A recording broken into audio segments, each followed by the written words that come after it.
लोगों को भड़का रहे हैं, उनको हिंसा करने के लिए उकसा रहे हैं। ये कानून हाथ में एक हाथ में माला है तो दूसरे हाथ में हम भाला लेकर के भी चलते हैं। कह रहे हैं कि हम एफआईआर दर्ज नहीं करवाएंगे, अगर एक मारेगा तो हम 10 मारेंगे। आप गब्बर सिंह हैं।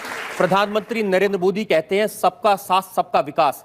ऐसे विकास करेंगे लोग के घर जला के उनको मार के? हम जी प्यार मोहब्बत की बात तो ठीक है, जब आपके भाषण सुनते हैं ऐसा लगता है कि आप सिर्फ नफरत फैला रहे हैं, जैसे सिर्फ आग लगा रहे हैं, जैसे किसी का खून पीना चाहते हैं। एक सन्यासी हूँ और एक सन्यासी होने के नाते सच बोलने का साहस करता हूँ। देश की राजनीति सच स्वीकार करने को तैयार नहीं है। मुझे लगता है एक दिन उस सच को अपने अस्तित्व के लिए अपने उस सच को स्वीकार करना पड़ेगा। ऐसा सच आप कहते हैं कि अगर एक हिंदू का खून बहेगा तो हम 10 मुसलमान का खून बहाएंगे? किस परिप्रेक्ष्य में हुआ है, किस परिप्रेक्ष्य में कहा गया है, पूरा वक्तव्य सामने आएगा तो मुझे लगता है उस पर ज्यादा बेहतर तरीके से बोलूंगा। चलिए आपको मैं पूरा वक्तव्य सुना देता हूं आपका, ऐसी क्या बात है। ये वीडियो हमारे पास में है 27 जनवरी 2007 का, गोरखपुर में कैसे आपके मुंह से मशीन गन से भी ज्यादा आग निकल रही है, ये आपको सुनवाते हैं। एक हिंदू का खून बहेगा तो एक हिंदू के खून के बदले आने वाले समय में हम प्रशासन से एफआईआर दर्ज नहीं करवाएंगे, बल्कि कम से कम 10 ऐसे लोगों की हत्या उससे करवाएंगे जो लोग किसी कतई अब बर्दाश्त की सीमाएं समाप्त हो चुकी हैं। अगर कोई हिंदुओं के घरों और दुकानों में आग लगाता है तो मैं नहीं मानता हूं कि आपको इन सब कृत्यों को करने, इस प्रकार के कृत्य करने से कोई रोकता है। बंधुओं, ये सब सीमाएं स्वाभिमान और सम्मान की पराकाष्ठा को तोड़ती जा रही हैं और आज आप सबको इसके खिलाफ अपनी लड़ाई को लड़ने की तैयारी करनी चाहिए। मैन जी पूरे फ्लो में बोल रहे हैं आप। भगवा वस्त्र पहन के, साधु का रूप धारण करके इस तरह की नफरत की बात करना ठीक है? देखिए, मैंने उस बात को कंडीशनल कहा है। कोई आपको मारेगा तो मुझे लगता है कि सामने कोई मानव होगा तो उस मानव को आप ये मान सकते हैं कि आपने एक थप्पड़ मारा, आप दूसरा थप्पड़ भी सहन कर सकते हैं। लेकिन अगर सामने दानव है तो अगर मारना एक हाथ से मारता है, दूसरा हाथ से उसका जवाब भी दीजिए। मैं एक सन्यासी हूँ। अगर हमें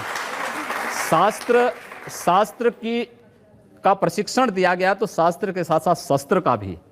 अगर हमारे हाथ में एक हाथ में माला है तो दूसरे हाथ में हम भाला लेकर के भी चलते हैं, जिससे समाज को शिष्ट भी किया जा सके और दुष्टों को उनके कृत्यों की सजा भी दी जा सके। एक सन्यासी का सही कर्तव्य होता है।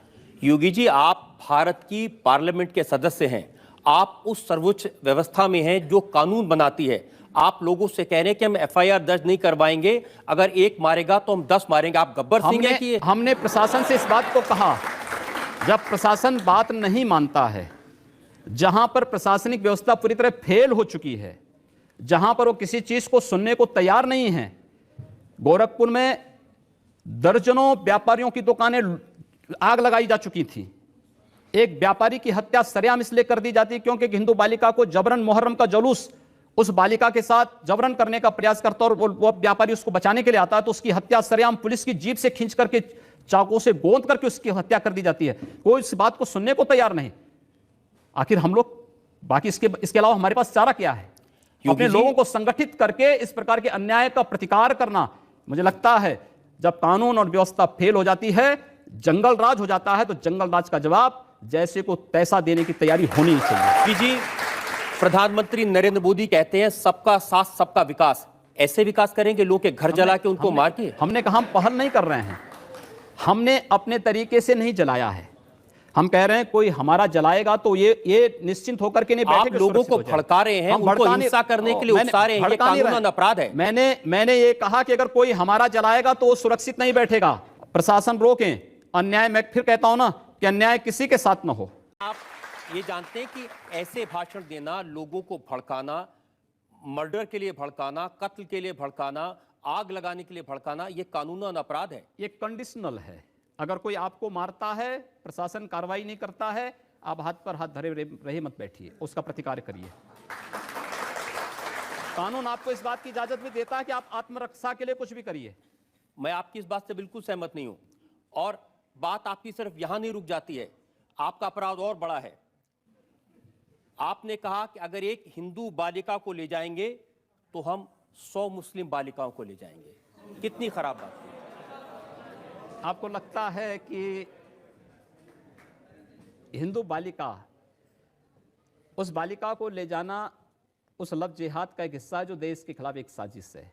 और आज जो मैं कह रहा हूं, हिंदू शब्द को आखिर आप लोग सांप्रदायिकता के उसमें क्यों रखना चाहते हैं? वो कोई जाति नहीं, कोई मत नहीं, कोई मजहब नहीं, कोई पंथ नहीं, कोई संप्रदाय नहीं, वो तो हमारी एक राष्ट्रीय पहचान है। अगर मैं उन 100 लोगों को राष्ट्रीय पहचान के साथ जोड़ने की बात कर रहा हूं तो कौन बुरी बात है? अच्छी बात है, सबको जोड़ा जाना चाहिए। आप तो खुलेआम कन्वर्जन की बात कर रहे हैं। ये कन्वर्जन नहीं, ये प्रावर्तन है। कन्वर्जन वह है, एक हिंदू का इस्लाम या ईसाइयत में जाना कन्वर्जन है, लेकिन अगर एक ईसाई और एक मुसलमान वापस हिंदू में आता है तो उसका प्रावर्तन है, घर वापसी है। मुझे लगता है यह उसकी घर वापसी का हमें समर्थन करना चाहिए, क्योंकि उसको उसकी राष्ट्रीय पहचान मिल रही है। ये देश का कानून इसका समर्थन नहीं करता। दूसरा करे अपराध, आप करें तो देश का कानून धर्मांतरण को स्वेच्छा से मान्यता देता है, लेकिन धर्मांतरण को नहीं। यह धर्मांतरण हिंदू में वापस आना, अपनी राष्ट्रीय पहचान में पुनः वापस आना। इस देश में आज तो अजय जी, आप तो बहुत वरिष्ठ पत्रकार हैं, बहुत वरिष्ठ हैं, और मुझे लगता है कि आपके पास व्यापक अध्ययन, व्यापक अनुभव भी है। देश के अंदर जो डीएनए थ्योरी आई है, उसने इस बात को साबित किया है कि सब एक ही उससे मूल से हैं। और डीएनए थ्योरी इस बात को जब प्रमाणित करती है, तो मैं अगर उसी डीएनए थ्योरी के साथ जोड़ने की बात कर रहा हूं तो भारत की राष्ट्रीयता के साथ जोड़ने की बात